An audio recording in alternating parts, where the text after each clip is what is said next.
College freshman Amanda Kish was driving home for the weekend from Central Michigan University in October 2022. She was rear-ended, sending her car out of control. The crash killed the 18-year-old. My daughter should be here. I sent her to college, and she never came home. Her mother, Frances. She was 5 foot and 94 pounds, so I believe that if she might not have been sitting so close to the steering wheel, she might still be here. Women make up more than half of U.S. drivers, but are 73% more likely to suffer serious injuries in a crash than men. They are 17% more likely to be killed. A gender gap with deadly consequences, Republican Senator Deb Fischer and Democrat Tammy Duckworth agree needs to close. Whether driving or as passengers, we want to make sure that women are safe when they get in a vehicle. We're taking the next step, and let's see if we can't remedy the situation. And make it safer. Yes. Make it safer. So that all those moms and daughters and sisters and best friends come home.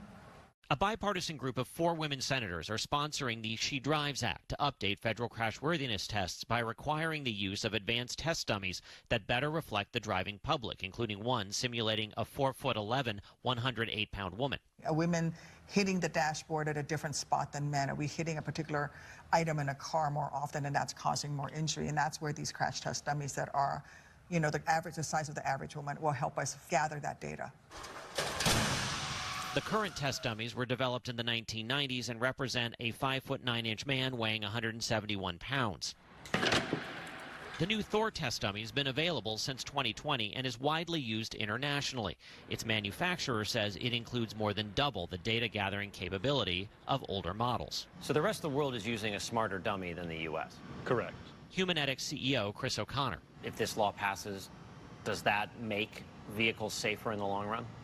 Absolutely, it makes it safer, because right now we can't even detect these injuries in a crash test dummy because the sensors aren't there. And so you can't design a safer vehicle without knowing. But some safety advocates, including the Insurance Institute for Highway Safety, argue resources would be better focused on developing virtual tools to help researchers better understand the unique risks faced by different kinds of vehicle occupants.